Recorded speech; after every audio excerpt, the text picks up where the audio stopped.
Hindi naman nakapalag ang ilang pasaway na motorista sa ikinasang operasyon ng Special Action and Intelligence Committee for Transportation sa EDSA Busway. Yan ang ulat ni Ryan Lesiges. Hindi lang isa, kundi 2 violation ticket ang kakaharapin ng ambulance driver na ito matapos mahuli ng Special Action and Intelligence Committee for Transportation o SAIC ng DOTR sa ikinasang operasyon kanina sa Santolan Station ng EDSA Busway. Kahapon kasi, nahuli na siya sa ikinasang operasyon ng SAIC. Kanina lang, huli na naman siya nang dumaan ito sa busway nang walang dalang pasyente.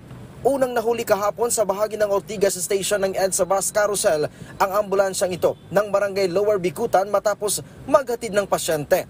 Kanina, muling naghatid ng pasyente ang kaparehong ambulansya. Pero napadaan na naman siya sa busway habang pauwi sa Taguig. Kaya ang resulta, panibagong ticket ang inisyo sa kanya ng mga tauhan ng SAIC. Sabi ng driver, alam niyang mali siya sa pagdaan sa busway para lang makaiwas sa traffic.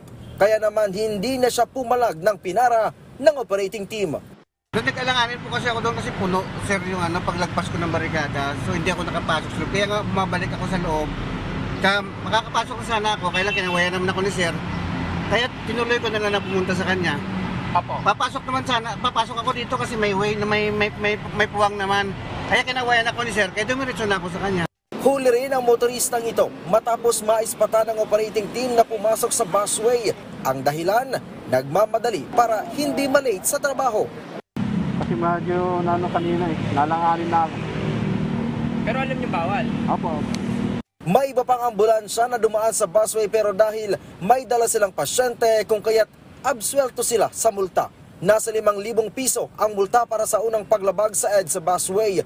Matatandaan na tanging LTFRB authorized bus na may rutang busway, on-duty ambulance, fire trucks, PNP vehicles na nagbibigay serbisyo na may kinalaman sa busway ang maaari lang pumasok at gumamit ng EDSA Busway.